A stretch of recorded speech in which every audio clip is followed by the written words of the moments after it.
গুরুত্বপূর্ণ ভাষণ পেশ করবেন, দিক নির্দেশনা দেবেন আমাদের জামাত জনাব ডাক্তার শফিকুর রহমান, জনাব ডাক্তার শফিকুর রহমান।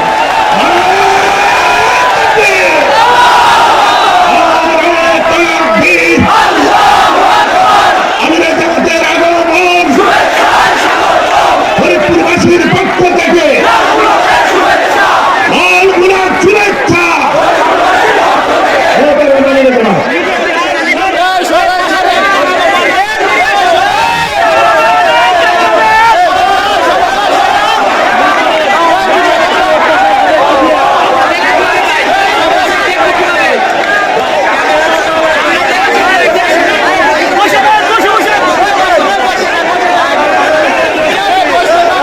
লিল্লাহি তাকবীর, লিল্লাহি তাকবীর।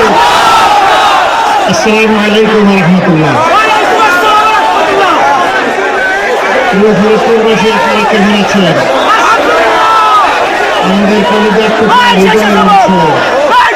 দুই শহীদের এই স্মৃতি বিজড়িত ফরিদপুরের ভাই ও বোনেরা, আপনারা ভালো আছেন? এর আগে পরে অনেকে শহীদ হয়েছেন। আমি সকল শহীদকে আজকে গভীর শ্রদ্ধার সাথে স্মরণ করছি।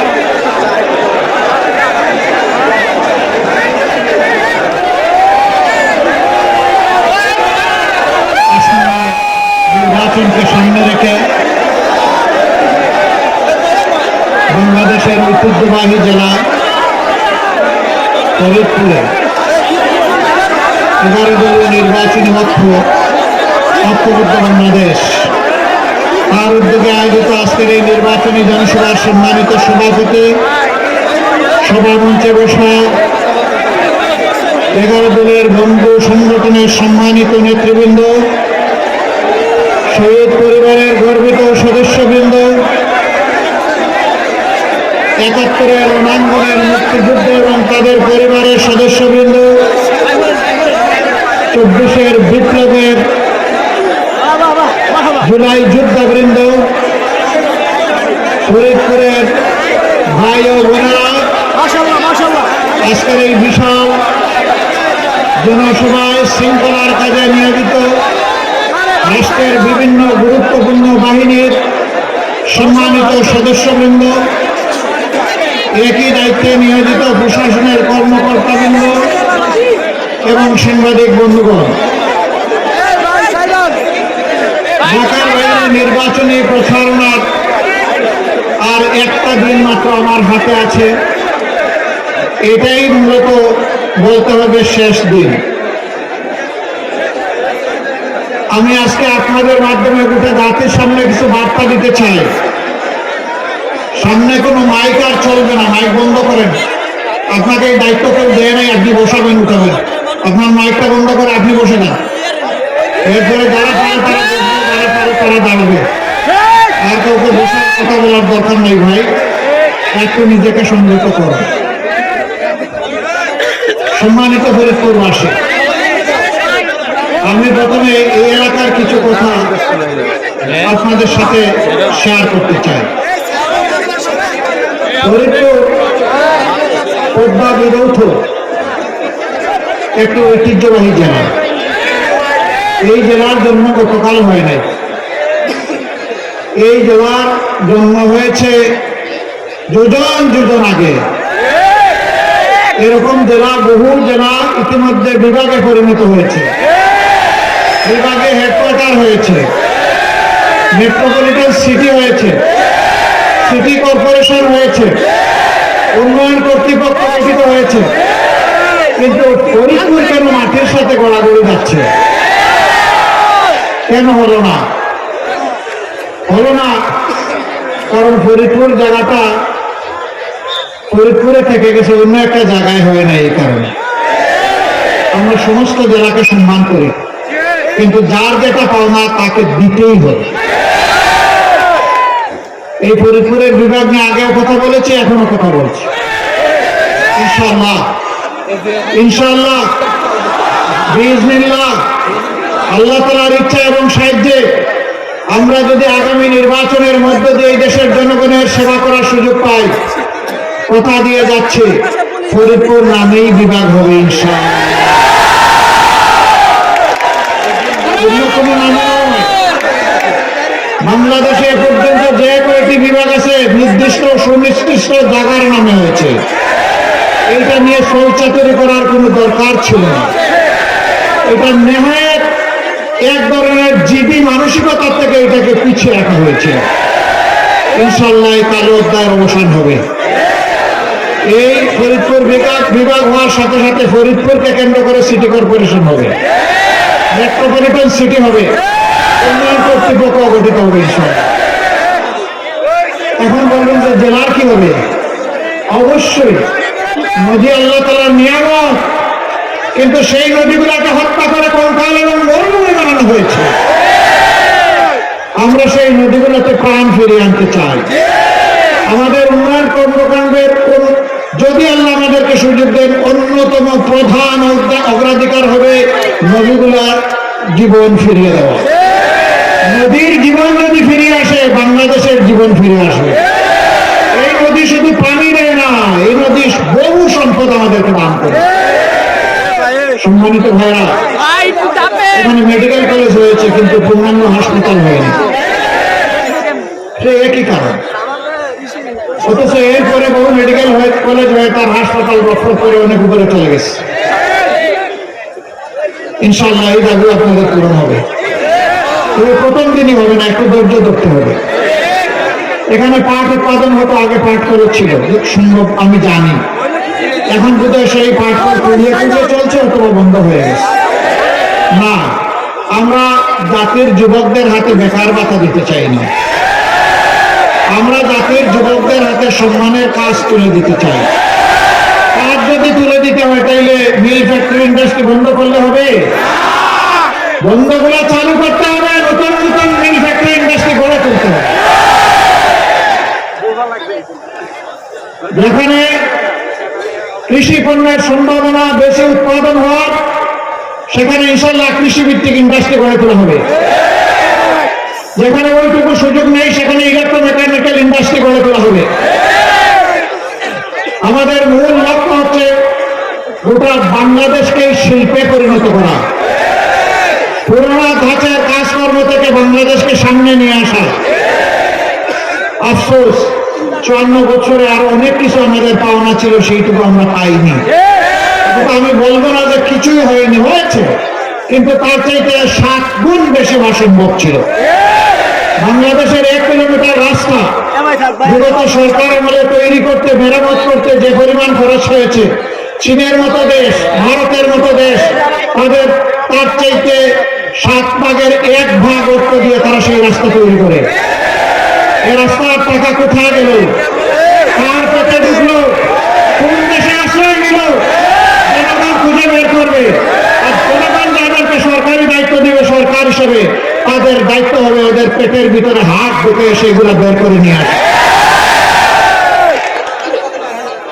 এই টাকাগুলো সাধারণ জনগণের টাকা, 18 কোটি মানুষের টাকা, আজকে জন্ম নেওয়া শিশুর টাকা, রাস্তার পাশে দাঁড়িয়ে যে ভাই কিংবা বোন ভিক্ষা করে তারও টাকা। এরা সকলের টাকা মেরে এগুলো বিদেশে পাচার করেছে। আল্লাহ আমাদেরকে সাহায্য করলে, শক্তি দিলে, যেভাবে বলছে সেভাবেই ফিরিয়ে আনবো ইনশাআল্লাহ। এই টাকা এনে কোনো নেতা নেত্রীর পকেটে ঢুকবে না। এই টাকা যাবে রাষ্ট্রীয় তহবিলে, সেই তহবিল থেকে ইনসাফ ভিত্তিক যে এলাকা যত পাওনা থেকে বঞ্চিত হয়েছে আগে ওইটা দিয়ে উন্নয়ন শুরু হবে ইনশাআল্লাহ। কোন মামু খালুর কোন টেলিফোন আমরা পরোয়া করবো না, কোন নেতা নেত্রীর মুখও দেখবো না। কোথায় প্রধানমন্ত্রীর বাড়ি আর কোথায় প্রেসিডেন্টের বাড়ি, এটা আমাদের বিবেচ্য বিষয় হবে না। আমাদের বিবেচ্য বিষয় হবে ইনসাফের ভিত্তিতে বাংলাদেশকে সাজানো ইনশাআল্লাহ তাআলা আজিম। কথা দিয়ে যাচ্ছি, ফরিদপুরের প্রতি আমরা বেইনসাফি করবো না। আপনারা শুধু আমাদের জন্য দোয়া করবেন। অতীতে যেমন ওয়াদা পালনের চেষ্টা আমরা করেছি, যেমন জনগণের সুখে এবং দুঃখে পাশে থাকার চেষ্টা করেছি, আল্লাহ বাঁচিয়ে রাখলে আগামী দিনগুলোতেও যেন সেইভাবে দায়িত্ব পালন করতে পারে। তো ভাইরা, এখানে জেলা আমির বলেছেন, আমার বন্ধু সংগঠন বিএনপির প্রধান তিনি কিছু কথা এখানে বলে গিয়েছেন। আমি আপনাদেরকে সুসংবাদ দিচ্ছি, আজন্ম আমি আল্লাহর কাছে ক্ষমা চাই, আর আজন্য যারা আমাকে কষ্ট দেয় আমি তাদেরকে মাফ করে দেই। আপনাদেরকে সাক্ষী রেখে আমি সবাইকে মাফ করে দিলাম। যারা আমার চরিত্রের উপর আঘাত করেছেন আল্লাহ তাআলা তাদেরকে ক্ষমা করে দিন। আমি যেহেতু ক্ষমা করে দিচ্ছি, আমি আশা করি আমার আল্লাহ তাদেরকে ক্ষমা করে দেবেন। আমি আল্লাহর ক্ষমা পাইতে চাই। মানুষ হিসাবে আমিও ভুলের ঊর্ধ্বে নই। আমি ভুল করলে আমি যেমন প্রত্যাশা করি যে আমার একজন ভাই কিংবা বোন আমাকে ক্ষমা করবে, স্বাভাবিকভাবে আমারও দায়িত্ব হয়ে যায় আমার প্রতি কেউ অবিচার করলে তাকেও ক্ষমা করে দেওয়া। আমাদের এই জায়গা থেকে জেদ মেটানো এটা মানায় না, আর আমার রক্তের সাথে এটা যায়ও না। আপনারা দেখেছেন 24-এর বিপ্লবের পর 5 তারিখ রাত সর্বপ্রথম আল্লাহর মেহেরবানি আমার মুখ থেকেই বের হয়ে এসেছিল যে আমাদের উপর যারা অতীতে জুলুম করেছে, দল হিসেবে আমরা কারো উপর থেকে প্রতিশোধ নেব না। ফরিদপুরবাসী, আপনারা কি বলতে পারবেন যে এই ফরিদপুরে আমরা কারো উপর থেকে প্রতিশোধ নিয়েছি? আমরা নেইনি। এখানে আমাদের নেতৃবৃন্দের বিরুদ্ধে মিথ্যা মামলা দেওয়া লোকেরা ছিলেন, তাদের দিকে আমরা গোলাপের একটা পাখলিও টুকে মারিনি। কেন মারিনি জানেন? আমরা বিশ্বাস করি এই দুনিয়ার বিচারই শেষ বিচার নয়। ডে অফ ফাইনাল জাজমেন্ট, আল্লাহ তাআলা আসল বিচারটি করবেন। হ্যাঁ, একথাও বলেছিলাম যে ক্ষতিগ্রস্ত ব্যক্তি এবং পরিবার তারা যদি প্রতিকার চেয়ে আইনের আশ্রয় নেয়, আমরা তাদেরকে সর্বাত্মক সহযোগিতা দেব। কিন্তু সাথে সাথে এটাও সাবধান করে দিয়েছিলাম, সাবধান, মামলা টুকতে গিয়ে একটা নিরীহ নিরপরাধ মানুষের নাম ঢোকানো যাবে না। আমরা আমাদের কথাই জাতির সাথে রেখেছি। শুধু তাই না, 6 তারিখ থেকে শুরু করে একটানা 20 তারিখ পর্যন্ত 15 দিন সারা বাংলাদেশে মসজিদ, মঠ, চার্চ এবং মন্দির আমাদের লক্ষ লক্ষ কর্মী পাহারা দিয়েছে। যাদের জীবন, সম্পদ, বাড়ি, ব্যবসা প্রতিষ্ঠান ঝুঁকিপূর্ণ ছিল, সব জায়গায় আমরা পাহারা দিয়েছি। থানা পুলিশ যার দ্বারা প্রভাবিত হয়ে হোক আমাদের 1000 কর্মীকে দুনিয়া থেকে বিদায় করেছে। কিন্তু আপনারা শুনে খুশি হবেন, সেই পুলিশ অথরিটির সাথে জায়গায় জায়গায় বসে আমরা বলেছি দেশ পুলিশ ছাড়া চলবে না, আপনারা থানায় যান, থানার বাইরে আমরা পাহারা দেব, ভিতরে বসে আপনারা কাজ করবেন। অনেক জায়গায় পুলিশ আমাদেরকে বলেছেন আমাদের তো এখানে বসার কোনো জায়গা নাই, আসবাবপত্র নাই, লজিস্টিক সাপোর্ট নাই, আমরা কাজ করবো কিভাবে? আমরা 232টি থানায় আমরা সরঞ্জাম সরবরাহ করেছি, করে বলেছি এবার আপনারা কাজ করেন। কেন জানেন? এই দেশটাকে আমরা ভালোবাসি, এই দেশের মানুষকে আমরা ভালোবাসি। তাই 15.5 বছর আমাদের উপর প্রচন্ড তাণ্ডব চালানো হয়েছে। প্রিয় দেশবাসী, দুঃখে থাকি সুখে থাকি, আপনাদেরকে ফেলে আমরা কোথাও যাইনি। আমরা আমাদের প্রিয় দেশে ছিলাম, আমরা সিজনাল না। আল্লাহ এখানে পয়দা করেছেন, এই দেশটাকে আপন মনে করতে চায়, ফুলের বাগান হিসেবে সাজাতে চায়। এই দেশে 4টি ধর্মের মানুষ যুগ যুগ ধরে আমরা বসবাস করে আসছি। আমরা বিশ্বাস করি প্রত্যেকটি মানুষ আল্লাহর সৃষ্টি শ্রেষ্ঠ মাখলুক। কারো ইজ্জতের উপর, জীবনের উপর, সম্পদের উপর হাত দেওয়া সম্পূর্ণ হারাম। আমরা আমাদের কথা রেখেছি। স্বাধীনতার 54 বছরে অনেকেই এখানে বড় হয়েছেন, কেউ বলতে পারবেন না কোন একজন অন্য ধর্মের মানুষের জীবন, সম্পদ, ইজ্জতের উপর আমরা হাত দিয়েছি, কেউ বলতে পারবেন না। কোরআন আমাদেরকে এই শিক্ষা দিয়েছে, নবী করিম সাল্লাল্লাহু আলাইহি সাল্লাম আমাদেরকে এই শিক্ষা দিয়েছেন। সাবধান, আমাদের ওই ভাই বোনদের জীবন, সম্পদ, ইজ্জত নিয়ে যারা অতীতে বিভিন্ন ধরনের অপকর্ম করেছেন, তাদেরকে বলি যে এই যুগ শেষ। নতুন বাংলাদেশে আর তা চলতে দেওয়া হবে না ইনশাআল্লাহ। 13 তারিখ নতুন একটি বাংলাদেশের জন্ম যাতে আল্লাহ তাআলা দেন, এই জন্য আল্লাহর দরবারে দোয়া করে। অতীতের যে বস্তা পচা রাজনীতি, খুন, গুম, হত্যা, ধর্ষণ, লুণ্ঠনের সংস্কৃতি চালু করেছিল, 12 তারিখ দোয়া করি তার যেন কবর রচনা হয়। ওই রাজনীতি আমাদের যুব সমাজ আর দেখতে চায় না। যুব সমাজকে ওই রাজনীতি দেখতে চাও, তাই না? তাহলে নতুন রাজনীতি চাও? নতুন রাজনীতির সে ভার বইতে পারবা? আমরা সেই ভারটা তোমাদের ঘাড়ে তুলে দিতে চাই। এই বাংলাদেশ তোমাদের হাতে তুলে দিতে চাই। তোমরা প্রস্তুত? আলহামদুলিল্লাহ, যুবক যারা আছেন একটু হাত তুলেন দেখি। মাশাআল্লাহ, সবাই যুবক, চাইলে আমিও যুবক। ইনশাআল্লাহ আমরা বাংলাদেশ করতে পারবো, ইনশাআল্লাহ।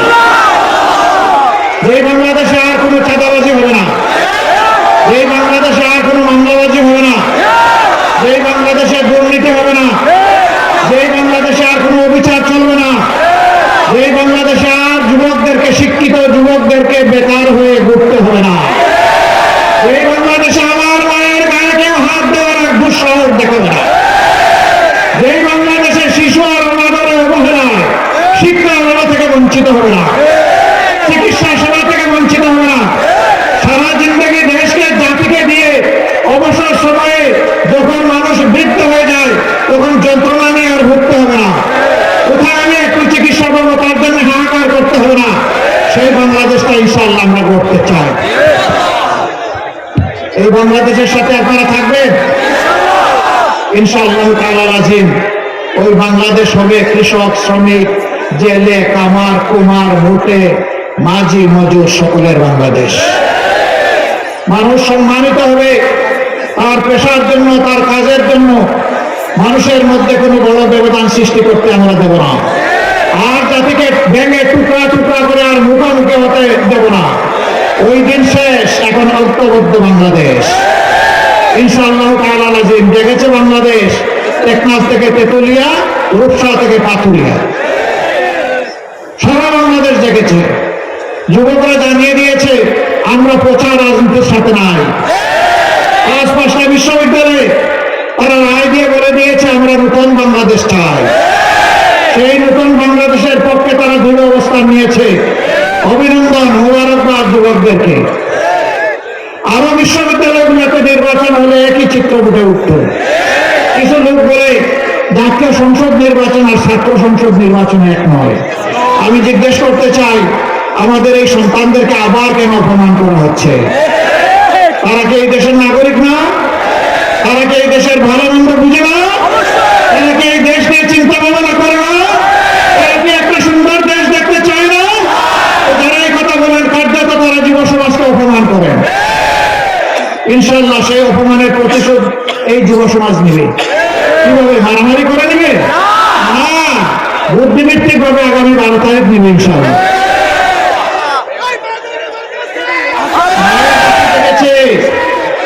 মায়েরা তারা একটুখানি নিরাপত্তা চায়, ইজ্জতের নিরাপত্তা। মা তার নিজের নিরাপত্তা চান, তার মেয়ের নিরাপত্তা চান, তার নাতির নিরাপত্তা চান। সেই নিরাপত্তা এখন বাংলাদেশে নেই। এই বাংলাদেশ আমার বাংলাদেশ হতে পারে না। এই বাংলাদেশ আমার মায়ের নিরাপত্তা দিতে পারে না। সেই বাংলাদেশ আমার বাংলাদেশ নয়। আমরা সেই আমার বাংলাদেশটা করতে চাই, যেই বাংলাদেশের প্রত্যেকটা নাগরিক বুকের দিকে আঙ্গুল দিয়ে বলবে আমি বাংলাদেশ, এটি আমার বাংলাদেশ। এই কথা যখন 18 কোটি মানুষ বলবে তখন আমাদের রাজনীতি সার্থকতা পাবে ইনশাআল্লাহ। আমরা ওই রাজনীতি ফিরিয়ে আনতে চাই, ওই রাজনীতি আমরা চালু করতে চাই। আজকে মায়েরা জানিয়ে দিচ্ছেন আমরা নতুন রাজনীতির সাথে, আমরা পচা পুরাতন রাজনীতির সাথে নয়। যার কারণে অনেকের মাথা গরম হয়ে গেছে। ফরিদপুরে এখন চৈত্র মাস, তাই না? ফরিদপুরে কোন মাস? আরো জোরে বলেন কোন মাস? তাহলে মাঘ মাসেই যদি মাথা গরম হয়, চৈত্র মাসে কি হবে? ঠান্ডা রাখে। রাজনীতির নাম মাথা গরম নয়, রাজনীতি হচ্ছে নীতির খেলা। আপনি আপনার নীতি নিয়ে আসেন, বক্তব্য নিয়ে আসেন, কর্মসূচি নিয়ে আসেন, পরিকল্পনা নিয়ে আসেন এবং তার সাথে চরিত্র নিয়ে আসেন। আপনার সব কিছু কাজে লাগবে যখন আপনার চরিত্র প্রমাণ করবে যে আপনার বক্তব্য সঠিক। নতুন করে বাংলাদেশের জনগণকে আর কষ্টি পাথরে কষাকষি করে সোনা কোনটা খাঁটি আর কোনটা বেঝাল এটা দেখার প্রয়োজন হবে না। সব কিছু এখন পরিষ্কার। এখন মারা যখন ডেসপারেটলি বলেন আমরা পুরাতন চাই না, এখন নতুন চাই, আমরা পরিবর্তন চাই, আমরা দাঁড়িপাল্লায় ভোট দিতে চাই, আমরা জনগণকে ভোট দিতে চাই। ওখানে একদল লোক বেসামাল হয়ে যাচ্ছেন, এখানে গিয়ে মাদেরকে ধমক দিচ্ছেন, বাধা দিচ্ছেন, কাপড় খুলে নেওয়ার হুমকি দিচ্ছেন, হেজাব নিকাব ফেলে দেওয়ার হুমকি দিচ্ছেন। আমরা তাদেরকে বলি ভাই তোমাদেরও তো মা আছে, তোমার ঘরে তোমার স্ত্রী আছে, বোন আছে, মেয়ে আছে, একটু চিন্তা করো, মাকে একটু সম্মান করতে শেখো। তুমি যদি মায়ের জাতিকে সম্মান করো আল্লাহ তোমার সম্মান বাড়ায় দেবেন, মাকে অপমান করো আল্লাহ তোমাকে অপমানিত করবে। তবে একটা কথা অনুরোধ করি, এই কাজ যারা করেছেন আপনারা ছেড়ে দেন। আমাদের দেশের মায়েরা বীর নয়, বীর। যেই মা উসমান হাদি জন্ম দেয়, যেই মা আবরার ফাহাদ জন্ম দেয়, যেই মা আবু সাইদ জন্ম দেয়, সেই মায়েরা কখনো বীর হতে পারে না। ট্যাঙ্কের সামনে দাঁড়িয়ে জুলাইতে আমাদের মায়েরা মেয়েরা বলে নাই যে সামনে স্বাধীনতা, পিছনে পুলিশ, মৃত্যু কবুল করতে এসেছি, পিছু হটবো না, বলে নাই? বলেছে। সেই মাদেরকে ভয় দেখাবেন না। মায়ের সন্তানদের মৃত্যু হয় নাই, মায়ের সন্তানরা জীবিত আছে আলহামদুলিল্লাহ। প্লিজ আমাদের মায়ের সম্মানে হাত দেবেন না। জীবন দিতে রাজি আছি, মায়ের সম্মান কাউকে কেড়ে নিতে দিব না।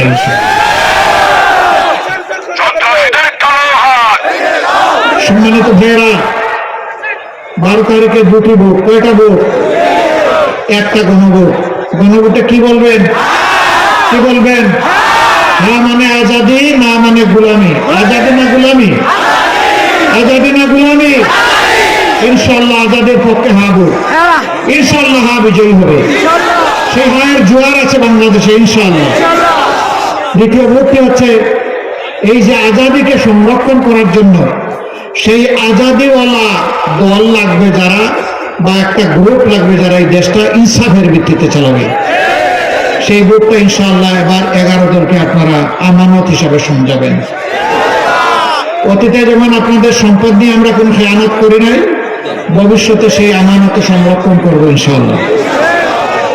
আমাদের নির্বাচিত প্রতিনিধিরা আল্লাহর হুকুমে যদি নির্বাচিত হন, প্রতি বছর নিজের এবং পরিবারের প্রত্যেকটি সদস্যের আয় ব্যয়ের হিসাব জাতির সামনে পেশ করতে বাধ্য থাকবে। আমরা কাউকে ছাড় দিয়ে কথা বলবো না। আমাদের শহীদরা আমাদের গায়ে পবিত্র রক্তের আমানত রেখে গেছেন, সেই আমানতের সাথে আমরা বেইমানি করতে পারবো না। তাদেরকে সম্মান জানাতে হবে, সততা দক্ষতার সাথে এই দেশের মানুষের খেদমত এবং সেবা করার মাধ্যমে। ইনশাআল্লাহ আমরা বিশ্বাস করি চাঁদাবাজি দুর্নীতি যদি বন্ধ হয়ে যায় তাহলে আল্লাহর মেহেরবানিতে দেশের মানুষের জীবনে শান্তি এবং নিরাপত্তা নেমে আসবে। সম্মানিত ভাইরা, তাহলে ওই ভোটটা যেখানে 11 দলের যে মার্কা দেওয়া হয়েছে, এইটাই আমাদের 11 দলের মার্কা, এটাই 18 কোটি মানুষের মার্কা। আমরা কোনো দলীয় সরকার কায়েম করতে চাচ্ছি না। আমি বলেছি, আবার বলছি, আমি জামাতে ইসলামের বিজয় চাই না, আমি 18 কোটি মানুষের বিজয় চাই। সেই বিজয় অর্জিত না হওয়া পর্যন্ত আমাদের লড়াই চলতে থাকবে ইনশাআল্লাহ। মহান আল্লাহ আমাদেরকে সাহায্য করুন। আমরা থামবো না, আমরা চলতেই থাকবো ইনশাআল্লাহ। যে বাংলাদেশে আর অপকর্ম করতে কাউকে দেওয়া হবে না, দেওয়ার অপকর্ম করার কোনো সুযোগ থাকবে না ইনশাআল্লাহ। সমস্ত মানুষ আনন্দের সাথে শান্তিতে নিরাপদে ইনশাআল্লাহ যে বাংলাদেশে বসবাস করতে পারবে সেটা হবে আমাদের বাংলাদেশ। ওই বাংলাদেশটাই আমরা করতে চাই। আর ওই গুপ্ত সুপ্ত এগুলোর কোনো জবাব আমি দিতে চাই না। এই হাজারো লাখো মানুষ, আপনারা কি সবাই গুপ্ত নাকি? বললেই আমরা গুপ্ত হয়ে যাব? এগুলো ফেলে দেন, এগুলো পুরানা কাসুন দিয়ে, এগুলাতে কিছু আসে যায় না। যারা বলেছেন যান, এটাও তাদেরকে মাফ করে দিলাম, যান, এটাও রাখলাম না। কে লড়েছে অন্যায় অসত্যের বিরুদ্ধে, কে জীবন দিয়েছে, কে হাসতে হাসতে ফাঁসির কাশতে গিয়েছে, এদেশের জনগণ তার সাক্ষী। নতুন করে কোনো প্রমাণ দেওয়ার আমাদের দরকার নাই। প্রমাণিত আল্লাহ যেন ভবিষ্যতে হকের উপর মজবুতভাবে আমাদেরকে দাঁড়িয়ে থাকার তৌফিক দান করেন। এবার আমি ইনসাফের প্রতীক দাঁড়িপাল্লা দিয়ে শুরু করছি। ফরিদপুর 1 আসন। আমি ঘোষণা দিয়ে দিই। হ্যাঁ, আমি ঘোষণা দিয়ে দিই। না ঘোষণা দেওয়া লাগবে না। ফরিদপুর 1 আসনে কে? ও একটু আমরা দিয়ে আসলাম। এরপরে 2 গেল কোথায়? কেন রিক্সা আমার প্রতীক? আসেন, রিক্সা নিয়ে আসেন।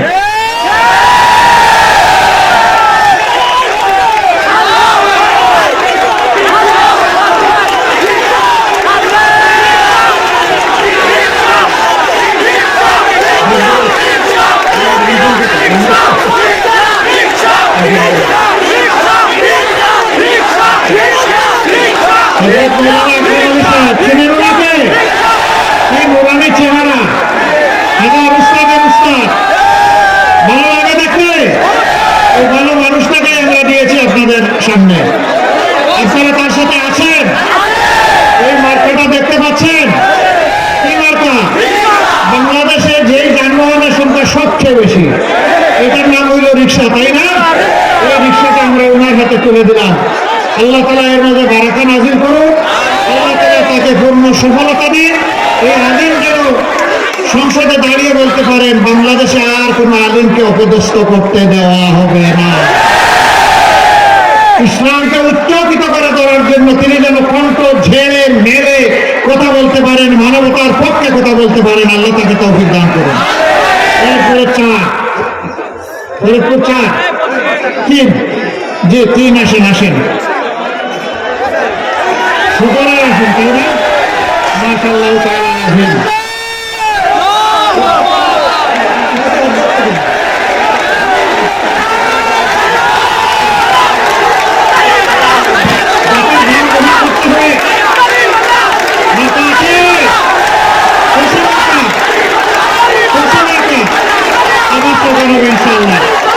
এই বিজয়ী সিনিয়র পর্যন্ত প্রত্যেকটি আসনে রিক্সা হোক আর পাল্লা হোক, সব মিলে আমরা 4 আসনে আমরা সমান পালে লড়ে যাবো ইনশাআল্লাহ, ইনশাআল্লাহ।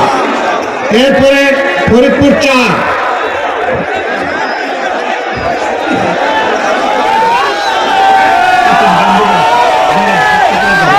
এই জায়গা চিরামুলাকে আলহামদুলিল্লাহ মার্কা আছে।